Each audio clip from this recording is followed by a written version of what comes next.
ကြီးညိုလေးစားအပ်တဲ့တဏ္ဍတောကရှင်သူတော်စင်အပေါင်းတို့ခင်များအခုဆိုရင်လမ်းမြတ်ရမ်ဇန်ဟာတရွေ့ရွေ့နဲ့ကုံဆုံးရင်းနဲ့ရမ်ဇန်လမ်းမြတ်ရဲ့နောက်ဆုံးအစိတ်ပိုင်းကိုရောက်တော့မယ်ဆဲဆဲဖြစ်နေပါပြီလမ်းမြတ်ရမ်ဇန်နဲ့ပတ်သက်ပြီးကျွန်တော်တို့တွေသိကြတယ်တမန်တော်မြတ်ကြီးဆလ္လာလာဟူအလိုင်ဆမ်အမိန့်ရှိထားလမ်းမြတ်ရမ်ဇန်ကို၃ပိုင်းပိုင်းပြီးပထမ10ရက်ကရာဟ်မတ်ဒုတိယ10ရက်ကမဂ်ဖီရတ်केအပိုင်းတတိယ10ရက်ကဂျဟန္နမ်ကနေလွတ်မြောက်မှုပေးမယ်အပိုင်းလေးစားအတဲမိတ်ဆွေညီနောင်များခင်များရမ်ဇန်ရဲ့အပိုင်း၃ပိုင်းမှာနောက်ဆုံးအပိုင်းဟာအင်မတန်အရေးကြီးတယ်အရေးအကြီးဆုံးအပိုင်းပဲဒီတော့နောက်တော့ကြာမတိုင်ခင်မှာပဲအခုနောက်ဆုံးအပိုင်းရောက်တော့မယ်ဆိုတော့ကျွန်တော်ဒီနေ့အဲ့ဒီနောက်ဆုံးအပိုင်းရဲ့ထွတ်မြတ်မှုအဲ့ဒီနောက်ဆုံးအပိုင်းရဲ့အရေးပါမှုနဲ့အဲ့ဒီနောက်ဆုံးအပိုင်းမှာကျွန်တော်တို့ဘာတွေလုပ်သင့်လဲဆိုတဲ့အကြောင်းလေးကိုကျွန်တော်ဒီနေ့တင်ပြသွားမှာဖြစ်ပါတယ်လေးစားအတဲမိတ်ဆွေညီနောင်များခင်များဟာဒတ်ရှိခ်အလ်ဟာဒီစ်မောလာနာဇကရီယာရဟ်မတ်တူလာအလိုင်တခင်ကဖဇာအီလီအာမလ်ချန်နဲ့မှာနောက်ဆုံးအပိုင်းကိုပမာပေးတယ်ဒီတော့ဆရာကြီးရဲ့ပေးတဲ့ပမာကိုကျွန်တော်မတင်ပြခင်ပို့ပြီးတော့နားလေသဘောပေါက်လွယ်မဲ့ပမာလေးတစ်ခုနဲ့ကျွန်တော်အရင်တင်ပြပေးရစီဥမာဖြစ်လူတစ်ယောက်ကသူကားဝက်ရှော့လုပ်တယ်ကားဘော်ဒီတွေစီးတွေဝက်ရှော့တွေလုပ်တယ်ဆိုပါစို့အဲ့ဒီတော့သူ့စီကိုကား3စီးရောက်လာ3စီးလုံးကသူအက်ဆီဒန့်ဖြစ်ပြီးရောက်လာတာကားတိုက်ပြီးရောက်လာတာဒီတော့ပထမတစ်စီးကိုကြည့်လိုက်တဲ့အခါကျတော့သူကစီးလောက်ပဲပွန်လာအဲ့ဒီအခါကျတော့ဗာလဲနည်းနည်းပါးပါးစီးပြန်ကင်ပေးလိုက်တယ်ခဏတစ်ဖြုတ်လုပ်ပေးလိုက်တာနဲ့ပြီးသွားတယ်ယူကတော့ခင်ရကားရခင်ရကားကဘာမှကြီးကြီးမားမားမဖြစ်သွားဘူးစီးလောက်ပဲပွန်လာဒီတော့စီးလေးနည်းနည်းပါးပါးပြန်မှုတ်ပေးလိုက်တယ်ပြီးသွားပြီအဲ့ဒီကားယူကတော့ရဒုတိယတစ်စီးကိုကြည့်လိုက်တော့ဒုတိယတစ်စီးကစီးတယ်မကောက်ဘော်ဒီပါထိသွားတယ်ထိသွားတဲ့အခါကျတော့ဒီဝက်ရှော့ဆရာကဘာလုပ်ကလဲဘော်ဒီကိုထုရတယ်ထောင်းရတယ်ဘော်ဒီကိုပုံမှန်ဖြစ်အောင်ပြန်လုပ်ကြတယ်ပတိရိုက်ကြတယ်ပြီးတော့မှဆေးပြန်မှုတ်ရတော့နည်းနည်းတော့အချိန်ပူကြတာပေါ့ဘလို့မဆိုဒါလေးပဲအချိန်နည်းနည်းယူပြီးလုပ်လိုက်တာဒုတိယကားလေးပဲပြီးသွားပြီပိုင်ရှင်ကိုပြန်ပေးလိုက်တယ်ခင်ဗျားကားလေးပြီးသွားပြီယူသွားတော့အဲ့ဒီလိုနဲ့အခုတတိယကားကိုကြည့်လိုက်တော့တတိယကားကစီးတွေဘော်ဒီတွေထိယုံတွေမကဘူးကားရဲ့အင်ဂျင်တွေထားပါတော့ gasket တွေပါတွေအကုန်ထိသွားတဲ့အခါကျတော့တတိယကားကျတော့အဲ့ဒီလောက်နဲ့မပြီးတော့ဒီကအချိန်တော်တော်ယူပြီးလောက်အောင်အတွင်းထဲကပစ္စည်းတွေပါထိကုန်ပြီအများကြီးပြင်ရတော့မယ်ဒီကားကျတော့ဒီတော့တတိယကားကျတော့အချိန်တော်တော်ယူပြီးပြင်လိုက်တယ်ဘလို့မဆိုသူလည်းပဲပြင်လို့ပြီးသွားလေးစားတဲ့မိတ်ဆွေညီနောင်များခင်များအဲ့ဒီပမာအတိုင်းပဲရမ်ဇန်ရဲ့အစိပ်ပိုင်း3ပိုင်းဟာလည်းပဲအဲ့ဒီလိုပဲလူတွေထဲမှာလူအမျိုးအစားအမျိုးမျိုးရှိတယ်တချို့လူရှိတယ်သူကငကိုကလေးကကောင်းပြီးသားလူမာရှာအလ္လာဟ်သူငကိုကလေးကနမတ်၅ချိန်မှန်တယ်ငကိုကလေးကသူကိုနာကိုရှောင်ပြီးနေတယ်ငကိုကလေးကအလ္လာဟ်ကိုကြောက်တယ်သူကြတော့ရမ်ဇန်နဲ့ထိတွေ့လိုက်တာနဲ့ရမ်ဇန်ရဲ့ပထမ10ရက်မှာသူကမဖွေရတ်ရသွားတယ်ငကိုကလေးကကောင်းပြီးသားလူကရမ်ဇန်ရဲ့ပထမ10ရက်ရာဟ်မတ်ရဲ့အစိပ်ပိုင်းမှာသူကမဖွေရတ်ရတဲ့စင်းထဲမှာပါသွားပြီးအေးစိဖြစ်သွားတယ်ဒုတိယတစ်မျိုးကျတော့သူကကောင်းတော့ကောင်းတယ်ဒါပေမဲ့ဂုဏတွေလေးပဲရှိတယ်ဂုဏလှုပ်လိုက်ကောင်းလိုက်ဂုဏလှုပ်လိုက်ကောင်းလိုက်ပေါ့တောဘာလှုပ်လိုက်ဂုဏလှုပ်လိုက်နဲ့အဲ့ဒီလိုမျိုး17လဖြတ်တန်းသွားတယ်သူကြတော့ပထမ10ရက်မှာသူမဖေရတ်မရသွားဘူးသူ့ကိုကြတော့နည်းနည်းပူပြီးတော့အချိန်ယူရအဲ့ဒီအတွက်ကြောင့်သူက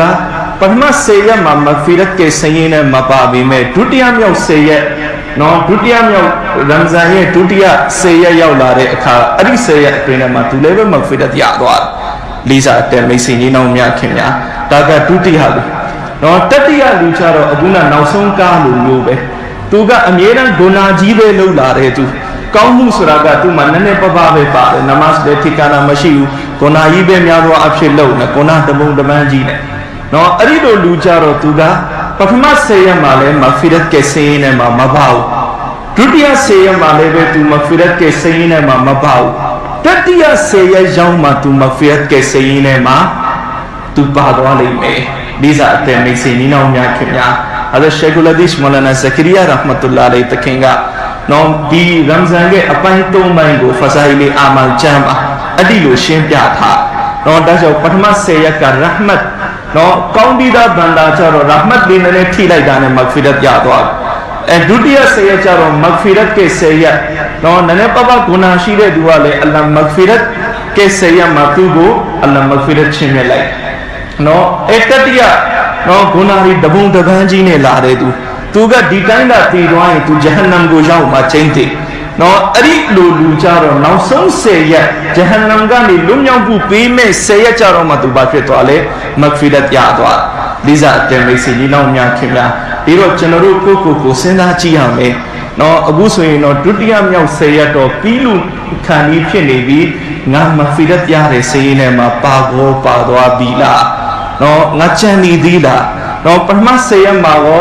ာငါပါသွားရဲ့လားပထမ10ရက်မှာကြံသွားရင်တော့အခုဒုတိယ10ရက်ပေါ့ဒုတိယ10ရက်မှာကြံသွားတယ်ဆိုရင်တော့တတိယ10ရက်ကတော့မဖြစ်မနေပါရတော့မယ်နော်တတိယ10ရက်မှာသာမပါလိုက်ဘူးဆိုရင်တော့ကျွန်တော်တို့ဒီရီဝိုင်းလေအားလုံးသိကြတယ်တမန်တော်မြတ်ကြီးဆလ္လာလဟ်အလိုင်ဟိဝါဆလမ်ဂျီဘရာအီလ်ကဘတ်ဝါလမ်းမြတ်ရမ်ဇန်ကိုနှီးပါလျက်နဲ့မဂ်ဖီရတ်ပြအောင်မယူနိုင်တဲ့သူပျက်စီးပါသေးတမန်တော်မြတ်ကြီးအာမင်လို့ဆိုထားတယ်အဲ့ဒီစေးနဲ့မှာကျွန်တော်တို့ပါသွားလိမ့်လေးစားတဲ့မိတ်ဆွေကြီးနှောင်းများခင်များပြီးတော့ကျွန်တော်တို့ဒီလောက်နေတယ်လေသဘောပေါက်သွားပြီးနောက်ဆုံး10ရက်ဘယ်လောက်တောင်မှအရေးကြီးလဲနောက်ဆုံး10ရက်တိတ်အရေးကြီးတယ်လမ်းမြတ်ရမ်ဇန်ရဲ့နောက်ဆုံး10ရက်တိတ်ကိုမှအရေးကြီးတယ်ဒါကြောင့်တမန်တော်မြတ်ကြီးဆလ္လာလာဟ်အလိုင်ဟိဝါဆလမ်ကတဲ့ဟာဇတ်အိရှာတခင်မတင်ပြတယ်အီဒါဒခလလ်အရှနောက်ဆုံး10ရက်ရောက်လာပြီဆိုရင်နဲ့ရှတ်ဒမိဇရာဟူတမန်တော်မြတ်ဆလ္လာလာဟ်အလိုင်ဟိဝါဆလမ်လုံကြီးကိုခိုင်စီးလိုက်တယ်လုံကြီးခိုင်စီးတယ်ဆိုတဲ့အလိုသဘောကဘာလဲတော့ကျွန်တော်တို့ဥမာအလုပ်တစ်ခုကိုရှိမှရောက်လာတယ်ဒါကိုအင်းနဲ့အားနဲ့ဝင်လို့ရတော့မယ်အရေးလေးကြီးနေပြီဆိုရင်ဘာလုပ်လဲအရင်ပစိုးကိုလည်းပြန်ဖြီပြီးတော့တိတိချာချာခိုင်လေးပတ်လိုက်ဘာဖြစ်လို့လဲလုံနေရင်းနဲ့ဒီပစိုးမကျွတ်ရအောင်နော်ဘာဖြစ်လို့လဲအလုပ်ကတိတ်အရေးကြီးတယ်ခဏပစိုးပြန်ဝင့်နေရရင်အလုပ်တွေ့မှာမဟုတ်ဒီတော့ပစိုးခိုင်စီးလိုက်ဒါပမာပေးတာပေါ့နော်အလုတ်ကတိတ်အရေးကြီးတဲ့အပေါ်မှာနော်ဒီတော့တမန်တော်မြတ်ကြီးဆလ္လာလာဟ်အလိုင်ဟိဝါဆလမ်ကလည်းပဲလမ်းမြတ်ရမ်ဇန်ရဲ့နောက်ဆုံး10ရက်ရောက်လာပြီဆိုရင်တမန်တော်အီဘာဒတ်ထဲကိုအလို့အားသွန်ခွန်ဆိုင်တမန်တော်မြတ်ဆလ္လာလာဟ်အလိုင်ဟိဝါဆလမ်ဝင်လိုက်တယ်အီဘာဒတ်များစွာလုပ်ဒီတော့ကျွန်တော်တို့တွေးကြည့်တမန်တော်မြတ်ဆလ္လာလာဟ်အလိုင်ဟိဝါဆလမ်ကဒီတိုင်းလေးပဲအီဘာဒတ်အများကြီးလုပ်တာတမန်တော်ရဲ့အီဘာဒတ်နဲ့ပတ်သက်ပြီးရီဝိုင်းတီမာလာရှိတယ်ဟာဇတ်အိရှာတခင်မတင်ပြတယ်တမန်တော်နမတ်တွေဖတ်လို့အားကြီးလို့ခြေထောက်တွေရောင်းလာတယ်ခြေထောက်တွေရောင်းတဲ့အထိတမန်တော်ဆလ္လာလဟ်အလိုင်ဟိဝါဆလမ်နမတ်ဖတ်တယ်ဒီတိုင်းမဲ့တမန်တော်ဆလ္လာလဟ်အလိုင်ဟိဝါဆလမ်စိဒါသွားလိုက်ရင်အိရှာတခင်မတင်ပြတယ်ကျွန်မစိုးရိမ်သွားတယ်တမန်တော်ရဲ့ဝိညာဉ်ကိုအလရှမတ်တခင်နှုတ်သိမ်းသွားပြီလားအဲ့ဒီလောက်ထိကြာညောင်းစွာစိဒါသွားတယ်နော်ဒီတိုင်းမဲ့တချို့စွာဘာတွေတင်ပြတမန်တော်ဆလ္လာလဟ်အလိုင်ဟိဝါဆလမ်တာဂျွတ်ဖတ်နေတယ်ကျွန်တော်တို့အနောက်ကနေလာပြီးတော့တမန်တော်နဲ့တူဖတ်မယ်ဆိုပြီးပါဝင်လိုက်နော်နောက်ဆုံးတမန်တော်ဆလ္လာလဟ်အလိုင်ဟိဝါဆလမ်ဖတ်တာတရကတ်မှာအများကြီးဆူရာတွေတွေး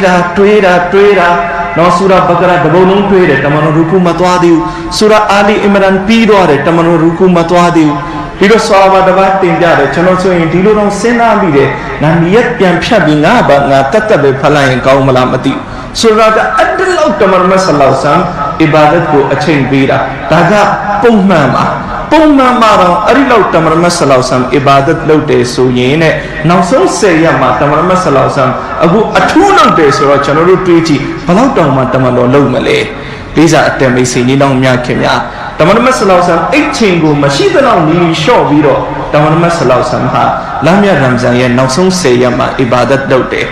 နော်တခါကတမန်တော်ကြီးဆလ္လာလဟ်အလိုင်ဟိဝါဆလမ်ကိုရှောက်ထားတယ်ကိုတော့ကျန်တဲ့သူတွေအီဘာဒတ်လုပ်တာကတော့ဖန်တယ်မဂ်ဖီရတ်ရဖို့အတွက်နော်အလ္လာဟ်မာဖ်လုပ်ဖို့အတွက်အလ္လာဟ်ကျေနပ်ဖို့အတွက်နော်ကိုရောကမဂ်ဖီရတ်လေးရပြီးသားကိုရောမှာဘာအဖြစ်ကုနာမလေးပဲမရှိကိုရောကိုလည်းအလ္လာဟ်ကကျေနပ်ပြီးသားပြီးတော့ကိုရောမြတ်ကြီးဆလ္လာလာဟ်အလိုင်ဟိဝါဆလမ်ဘာကြောင့်တလောက်ထိအီဘာဒတ်တွေအများကြီးလုပ်တာလဲတမန်တော်အမိရှိတယ်အဖလာအကူနာအဘဒန်ရှကူရာနော်ငါကျေးဇူးတည်တတ်တဲ့ဘန္တာတယောက်မဖြစ်ရဘူးလာ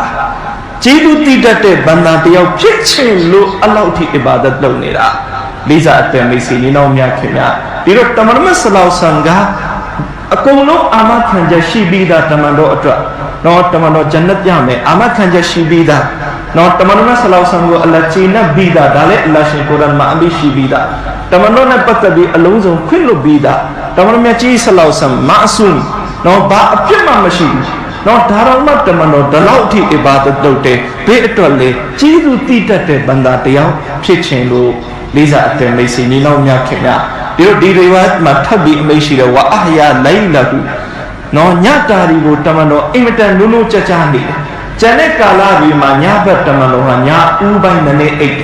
ပြီးဝိုင်းတမန်တော်ပြန်ထပြီးအဘာဒတ်လုပ်တယ်ပြီးဝိုင်းညရဲ့နောက်ဆုံးအချိန်လေးနဲ့အိတ်တယ်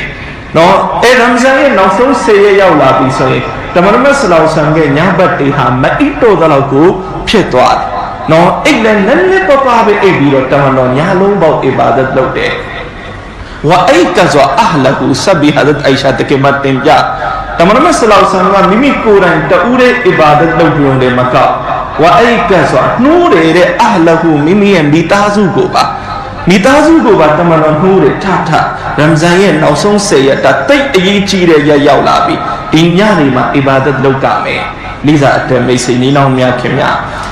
ဘူခါရီကျမ်းရဲ့ဟာဒီသ်တော်တစ်ပုဒ်ရှိတယ်ဟာဇတ်အဘူဆအီဒ်ခူဒရီရဒီအလ္လာဟူတာလာအန်ဟူတခင်တင်ပြနော်အစမှာတမန်တော်ဆလ္လာဟူအလိုင်ဆမ်ကအီတီကာဖ်ကိုဘလို့ထိုင်လဲဆိုတော့ရမ်ဇန်ရဲ့ပထမဦးဆုံး10ရက်မှာအီတီကာဖ်ထိုင်နော်အဲ့ဒီလိုနဲ့ပထမဦးဆုံး10ရက်ပြီးသွားတဲ့အခါကျတော့ဂျီဘရာအီကောင်းကင်တမန်ရောက်လာတယ်ရောက်လာပြီးတမန်တော်ကိုလျှောက်ထားတယ်ကိုရောရှာနေတဲ့အရာကအရှိမရှိတာကိုရောရှာနေတဲ့အရာကအရှိမရှိတာဒီလိုဂျီဘရာအီကောင်းကင်တမန်ကသိတယ်တမန်တော်ဆလောဆမ်ကကဒရ်ညမြတ်ကိုရှာနေတာနော်ဒီတော့ဂျီဘရာအီကောင်းကင်တမန်ဘာပြောလဲဆိုတော့ကိုရောရှာနေတဲ့အရာကအရှိမရှိတာဆိုလိုတာကကိုရောထိုင်လိုက်တဲ့10ရက်ထဲမှာအဲ့ဒါမရှိနော်ဒီတော့တမန်တော်ကဆွာပါတွေအတူထိုင်တဲ့ဆွာပါတွေကိုတမန်တော်အမိတ်ရှိတယ်နော်ငါတို့ရမ်ဇန်ရဲ့အလေး10ရက်လည်းပဲအီတီကာဖ်ထိုင်ရအောင်နော်အဲ့ဒီလိုနဲ့နော်အလေး10ရက်အီတီကာဖ်ထိုင်နေဝါ19လုံး20ရောက်သွားပြီအီတီကာဖ်ထိုင်ဂျီဘရာအီနောက်တစ်ခေါက်ရောက်လာပြီးတမန်တော်ကိုရှောက်ထားတယ်ကိုရောရှာနေတဲ့အရာကအရှိမရှိတာနော်အဲ့ဒီလိုလေပြောရတမန်တော်ဆလ္လာဟူအလိုင်ဆမ်ကရမ်ဇန်ဝါအလုံး20ရက်မနက်မဆွာပါရီလို့ခေါ်တယ်ခေါ်ပြီးတမန်တော်အထူးမိတ်ခွန်းမကြားတယ်ငါတို့ရှာနေတဲ့အရာကကဒ်ဖြစ်နော်ကဒ်နဲ့ပတ်သက်ပြီးဂျီဘရာအီလာပြောတယ်ဘယ်မှာရှိတာလဲအခုလေထပ်အရှိမှရှိတာဆိုတော့တတိကြတဲ့ကဒ်ညဒီနောက်ဆုံး10ရက်မှရှိတာဒီတော့ငါ့ကိုအလ္လာဟ်ရှင်မတ်တခင်ကဒ်ညနဲ့ပတ်သက်ပြီးအတိပေးခဲ့တယ်ပြီးတဲ့နောက်အလ္လာဟ်ရှင်ပြန်မိစီလိုက်အဲ့ဒီကဒ်ညဒီနောက်ဆုံး10ရက်မှရှိတာအဲ့ဒီအတွက်ငါကိုရောနဲ့အတူအားလုံးအီတီကာဖ်ထိုင်ဆိုပါရီအားလုံးနောက်ဆုံး10ရက်ကိုထပ်ပြီးအီတီကာဖ်ထိုင်နော်အဲ့ဒါအစပထမ10ရက်ထိုင်နေနော်ကဒ်ကအရှိမှဆိုတော့အလေး10ရက်ထိုင်နေထပ်ပြီးတော့ကဒ်ကအရှိမှဆိုတော့နောက်ဆုံး10ရက်ထိုင်အဲ့နောက်ပိုင်းမှာတော့တမန်တော်ဆလောဆမ်များသောအဖြစ်နောက်ဆုံး10ရက်ကိုတမန်တော်အီတီကာဖ်ကိုဆွေမြဲမြဲထိုင်နေတမန်တော်ဆလောဆမ်နောက်ဆုံးရမ်ဇန်ဝါဖတ်မဖြစ်ခဲ့ရမ်ဇန်မှာနောက်ဆုံးရက်20အထိတမန်တော်အီတီကာဖ်ထိုင်တော်မူခဲ့တယ်လိစာအတမိတ်စီနီနောင်များခင်ဗျာဒီလိုဒီဟာဒီသ်ကနေလည်းဗာတိရလဲဆိုတော့နောက်ဆုံး10ရက်မှာကဒ်ရှိတယ်နောက်ဆုံး10ရက်တိတ်အရေးပါတယ်ဆိုတာကိုသိရနော်ဒီတော့နောက်ဟာဒီသ်တော်တရားမှာဟဒတ်အိုင်ရှာတခင်မပဲဆင့်ပြန်ကာနာရဆူလုလာဟီဆလ္လာဟူအလိုင်ဆလမ်ယဂျတဟီဒူဖီလ်အရှရ်အဝါကီနောက်ဆုံး10ရက်ရောက်လာပြီဆိုလို့ရှိရင်တမန်တော်ဆလောဆမ်ဒလောက်ထိအီဘာဒတ်မှာနော်အားထုတ်တဲ့အီဘာဒတ်မှာကျူးပန်းနေတဲ့မာလာယဂျီဒူဖီဂိုင်ရီအဲ့ဒီလောက်အတန်းတာတစ်နှစ်ပတ်လေလုံးဘေးကာလမှာတွေ့ရမှာမဟုတ်လေးစားအတက်မိတ်ဆွေညီနောင်များခင်ဗျာအဲ့ဒီလောက်ထိတမန်တော်ဆလောဆမ်ကနောက်ဆုံး10ရက်ကိုနော်အင်တမကိုပဲအလေးနဲ့ထားတော်မှုတဲ့နော်ဒါကျွန်တော်တို့ကိုတာလင်းပေးတာကျွန်တော်တို့အမတ်ကိုတင်ပေးတာပဲနောက်ဆုံး10ရက်ဘလောက်တောင်မှအရေးပါလဲနောက်ဆုံး10ရက်ဘလောက်တောင်မှအရေးကြီးလဲဒီတော့နောက်ဆုံး10ရက်မှာဘာရှိလဲနော်အင်တမကိုပဲထွတ်မြတ်တဲ့ညကဒ်ညမြတ်ရှိတယ်ကဒ်ညမြတ်နဲ့ပတ်သက်ပြီးကျွန်တော်တို့သိကြတယ်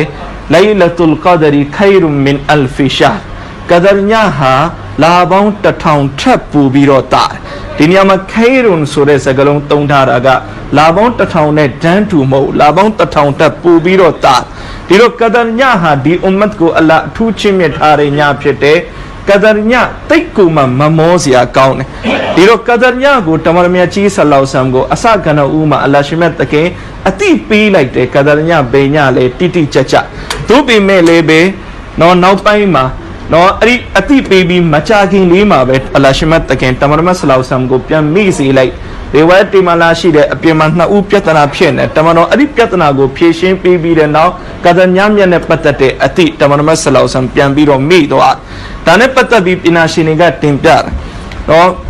အလရှိမတ်တခင်မိစီလိုက်တာလည်းပဲဒါဟစ်မတ်ရှိတယ်နော်အကြောင်းရှိတယ်ဘာကြောင့်လဲဆိုရင်ဥမာအဖြစ်ကျွန်တော်တို့လူတွေတိတ်ကူမှပြင်းတယ်အဲ့ဒီအခါကျတော့ဘာလဲဆိုတော့ကဒရတာတိတိကျကျသိရရင်ကျွန်တော်တို့ရမဒန်တစ်လလုံးအီဘာဒတ်လုပ်မှာမဟုတ်ကဒညတညအီဘာဒတ်လုပ်ပြီးကျွန်တော်တို့တင်းတိမ်လိုက်လိမ့်နော်အခုတိတိကျကျမသိရတဲ့အခါကျတော့ရှာရ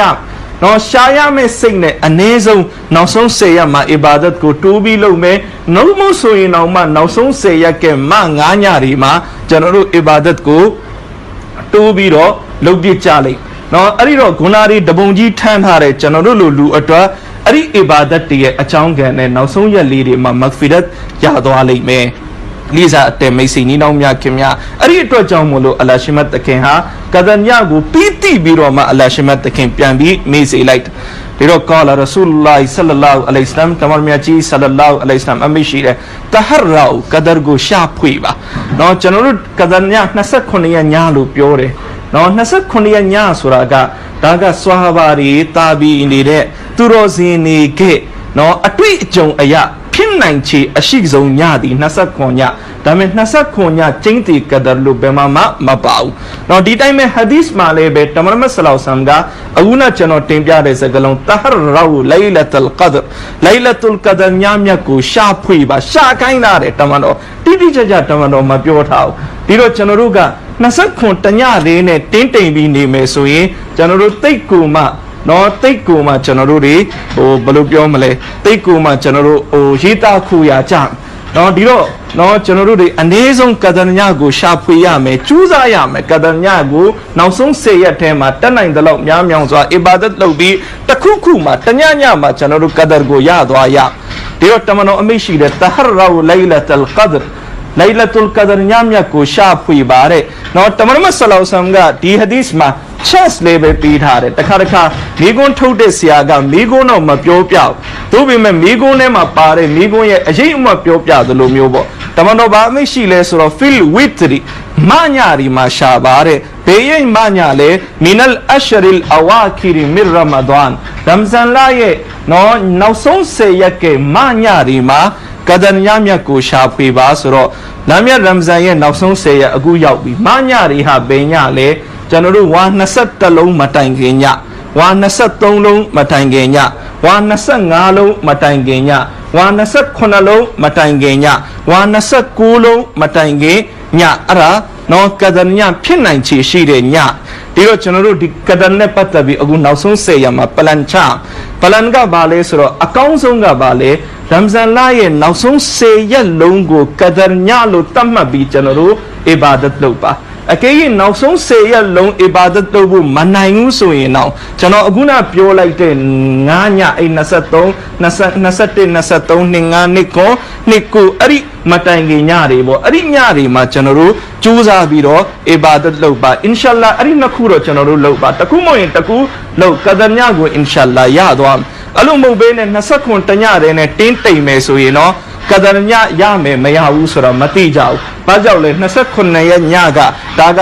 100% ကဒညမဟုတ်တဲ့အတွက်ဒေသအတမိတ်စီညီနောင်များခင်များဒီတော့အခုနောက်ဆုံး10ရက်ရောက်လာပြီ။နော်တချို့မိတ်ဆွေတွေပလီဝချောင်းတော်တွေကိုလာပြီးအီတကတ်ထိုင်မာရှာလာအီတကတ်ထိုင်တဲ့သူကတော့သူဟာတေးကြသလောက်ကဒရကိုရသွားမယ်သူပဲ။နော်ဒါပေမဲ့များသောအားဖြင့်တော့အီတကတ်ထိုင်ပြမှာမဟုတ်ဘူးလေ။ဒီတော့အီတကတ်မထိုင်တဲ့သူကဒညရအောင်ဘယ်လိုကြိုးစားမလဲ။အီတကတ်မထိုင်တဲ့သူကဒရညကိုရအောင်ဘလို့ချူးစားလေးစားတယ်မိတ်ဆွေညီနောင်များခင်များဒီတော့ရမ်ဇန်ရဲ့နောက်ဆုံး10ရက်ညဒီမှာကျွန်တော်တို့ညပိုင်းဝါဖြည့်တယ်ဝါဖြည့်ပြီးမဂရစ်ဖတ်ပြီးမဂရစ်နဲ့တွေ့ရအဝါဘင်လေးကိုဖတ်ပြအောင်ဖတ်လိုက်ပါ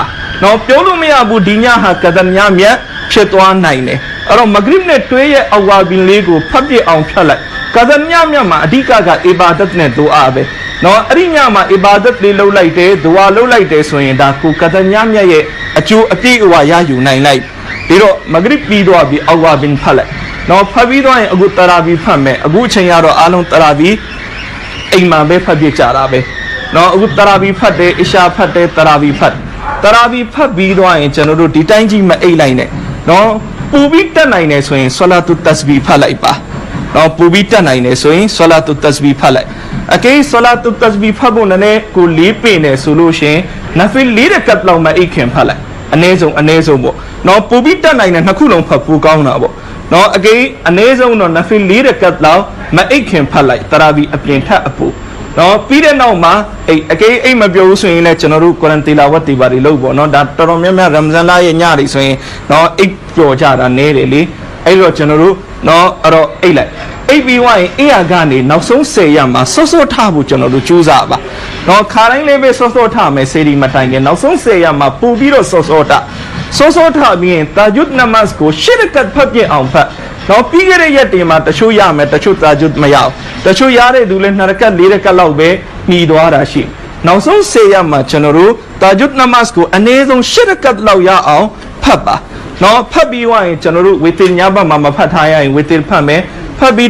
Dua Kong Lupa. No, Alayatan Obama, Kong Dua Lupa, Alayatan Obama, Mu Yubiro, no, a change Jubiro, no, Sangamani Minina, I was Jubiro, Kong Dua Lupa. Tuwalo being Sedisa mean Fajan Damasco, Jamat Nepali Malabiro Palai, now so Senya Lungu, Aripunzane, Chanaru Piatan, 9 game, Suye, Inshallah, Arisenya, Tanyanya Garo Kadar Pemabe, Chanaru Kadargu, Mido Alime, Kadargo, Yago, Yado Alime, Akay Senya no Manayun Suye Nauma, Chano Piodulu, now so Nanya Guru Chanaru, Arilo Lobi Au, Lopa, Arilo Ibadat, no Pulubu, Chuzaba, Inshallah. Ari nganya re ma chanoru kadarnya go chagaung ya to alai me liza atte me sin ni naung mya khimya diro chanoru dalau chuza ya no Ramzan suraga no dine Ramzan ma chano shi de naung ne Ramzan ma chanoru shi me ma shi u mati jao dine kadar go mi lai me te naung ne kadar mi mala mati jao no dunya sura alon agu mi ni ja ra be no yoga baya baung song ne no tachi talla tange ma yui no achin tutu ma be tu ko song no bi tu song no bi cha ni ya de khit kha yi ma chanoru ye tatan taya taitan bu shi de da jaw no chong long chong khai di Ramzan li ma di kadar nya mya li ko nga mi ya yu lai me so de no sait ne chanoru chuza ba no naung ne Ramzan nga shi go shi ba mala no nga mi go mi ba mala so de so yin sait ne di ne Ramzan ko chanoru tambu tha ba chano wakia li matin pya kin no agu kaung bi kadar nya ko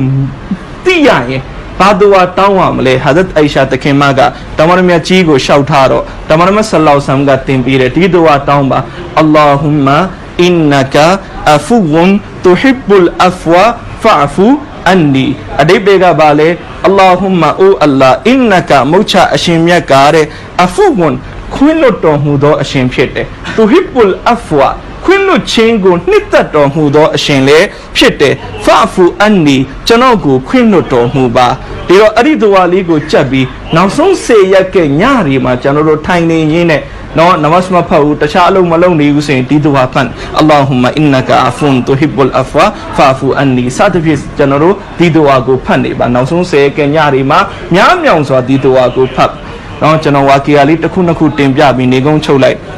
No, Turozini Shide, no, imitate Ibadat Lote do de, imitate Ibadat Lote. Tiro Turozini Ibadat ke Achong Chaye, no, Tururu Lailo Buaro, Machina, Muchanarulu, in the Imtamagobe, non chide ye chine, Tubi Melebe, Chanaru Lebe, and Nepaba Lucine, say Lirido, Chikang, Chilali, Hazat Imam Abu Hanifa Rahmatullah, the King Are, Pompa, no, Tayaku, Nafil Rakat Taya Pat,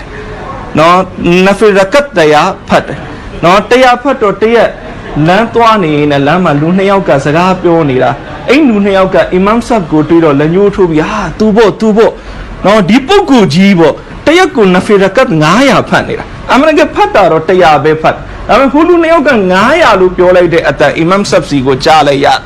No, ဒီတော့အီမမ်ဆပ်ကကုရ်အာန်အာယတ်တာယတ်ကိုတရိယာဝါတဲ့ယူဟစ်ပူနာအန်ယူဟမဒူဘီမာလမ်ယဖအလူဒီလိုလူတွေရှိတယ်တဲ့သူတို့မလောက်တာကိုနော်လူတွေကလှုပ်တဲ့ထင်ပြီးချီးကျူးနေကြတယ်အဲ့ဒါကိုသူတို့တာယာနေတယ်ဆိုတော့အီမမ်ဆပ်ကငါက100ပဲဖတ်တာသူတို့က900ဖတ်တယ်ဆိုရင်ငါ့ကိုချီးကျူးနေတယ်ငါအဲ့ဒါကိုတာယာသွားရင်ငါလည်းပဲအဲ့ဒီစင်းထဲမှာပါသွားမယ်ဆုံးဖြတ်လိုက်တယ်နောက်နေ့ကစပြီးငါ900ဖတ်တော့မယ်နော်အဲ့ဒီလိုနဲ့900ဖတ်ရင်နဲ့တရက်အပြင်သွားတော့တခြားသူတွေကပဲနော်အီမမ်ဆပ်ကိုလက်ညှိုးထိုးပြီးပြောနေတာဒါဒီလိုသူတော်စင်တရက်ကိုနဖီရကတ်1000ဖတ်တဲ့သူတော်စင်ဆိုတော့နဖီရကတ်နော်1000ဖတ်တဲ့သူတော်စင်အဲ့လိုပြောတော့အဲ့ဒီအတန်အီမမ်ဆပ်ကြားသွားနော်အမှန်တကယ်ဖတ်နေတာက900ပဲဖတ်နေတာအခု1000ဖတ်တယ်လို့လူတွေကထင်နေကြတော့အီမမ်ဆပ်ဆုံးဖြတ်လိုက်တယ်ငါမနှက်ဖြန်စပြီးတရက်ကိုနဖီရကတ်ပေါင်း1000ဖတ်တော့မယ်နော်အဲ့ဒီလိုနော်အီဘာဒတ်ကိုများမြောင်စွာလုပ်တာသူတော်စင်ကြီးတပါရှိတဲ့ဟာဒတ်မူရာဘင်ရှူရာဘီလ်နော်ဟမ်ဒါနီရဟမတုလာအလိုင်ဆိုတာနော်တာဘီရေစီမာပင်နာတင်စီပူခဲ့တဲ့ပုဂ္ဂိုလ်ဖြစ်တယ်နော်အင်ဒန်ကြီးကျယ်တဲ့မူဖတ်ဆစ်လေးပဲဖြစ်နော်ဒီပုဂ္ဂိုလ်နဲ့ပတ်သက်ပြီးတင်ပြတယ်ဒီပုဂ္ဂိုလ်ဟာတဲ့လမ်းမြတ်ရမ်ဇန်ဒီမှာဘလောက်တောင်အီဘာဒတ်လုပ်လဲဆိုရင်နော်စိတ်သာလုပ်လဲဆိုလို့ရှင်နော်နှစ်ဖူးကိုမြည်ကြီးစားသွားလောက်တဲ့အထိစိတ်သာလုပ်နော်ဒီပုဂ္ဂိုလ်ကိုသူ့ရဲ့မိတ်ဆွေတွေလာပြီးတွေ့တဲ့အခါမှာနော်နှစ်ဖူးတွေဒူးတွေလက်တွေမှာအဲ့လိုအမာရွတ်တွေဖြစ်နေတဲ့နမတ်တွေဖတ်လွန်အပ်ကြစိတ်သားတွေလှုပ်လွန်အပ်ကြီးလို့အဲ့တလောက်ထိစိတ်သားလှုပ်တာအဲ့တလောက်ထိနမတ်ဖတ်တာနော်ဒီပုဂ္ဂိုလ်နဲ့ပတ်သက်ပြီးတင်ပြတယ်တဲ့ပုံမှန်ဆိုရင်နော်တရက်ကိုနဖီရကတ်600လောက်ဖတ်နော်ဒုပေမဲ့ဒီလိုအထူးရက်တွေရောက်လာပြီလမ်းမြတ်ရမ်ဇန်လိုကာလရောက်လာပြီအခုလိုနောက်ဆုံး10ရက်လိုကာလရောက်လာပြီဆိုရင်တရက်ကိုနော်နဖီရကတ်ပေါင်း1000လောက်ဖတ်လိုက်တယ်လေးစားအတဲမိတ်ဆွေညီနောင်များခင်များဒီတော့ကျွန်တော်တို့အခုနောက်ဆုံး10ရက်ကိုအခုရှေ့မှာရောက်တော့မယ်ကျွန်တော်တို့ရမ်ဇန်မတိုင်ခင်ကရမ်ဇန်အတွက်ပလန်ချခဲ့တယ်လို့မျိုးအခုရမ်ဇန်မှာလည်းပဲနောက်ဆုံး10ရက်အတွက်ထပ်ပြီးတော့ပလန်ချရမယ်အဲနောက်ဆုံးတစ်ချက်တင်ပြချင်တာကကျွန်တော်တို့ကုရ်အာန်ကိုဘယ်လောက်ဖတ်ပြီးပြီလဲအခုဝါအလုံး20နာကတ်နေပြီတစ်ခါတမ်ပြီးပြီလားနော်နှစ်ခါတမ်ပြီးပြီလားခါတမ်နေပြီးထားတယ်ဆိုရင်တော့နောက်ဆုံး10ရက်မှာအဲ့ဒီအတွင်းထဲမှာတစ်ခါတမ်ထပ်ပြီးဖို့ကြိုးစားပါတရက်3ပါတာဖတ်လိုက်အင်ရှာအလ္လာဟ်နောက်ဆုံး10ရက်မှာတစ်ခါတမ်ပြီးတော့နော်ခါတမ်မပြီးသေးဘူးဆိုရင်လည်းပဲနော်လမ်းမြတ်ရမ်ဇန်မှာအနည်းဆုံးတစ်ခါတမ်နဲ့အထက်ဖတ်နိုင်အောင်ကျွန်တော်တို့တွေကြိုးစားပါနောက်ဆုံး10ရက်မှာလုပ်ငန်းကိုင်ခန်းတွေကိုရှော့လိုက်လူတွေနဲ့တွေ့တာစကားပြောတာတွေတခြားကိစ္စတွေကိုရှော့ပြီးတော့အီဘာဒတ်ကိုအသွင်ခွန်ဆိုင်ကျွန်တော်တို့ဆောင်ရွက်ကြပါလုပ်ကြပါလို့ကျွန်တော်တိုက်တွန်းရင်းနဲ့ညီကုန်းချွတ်ပါတယ်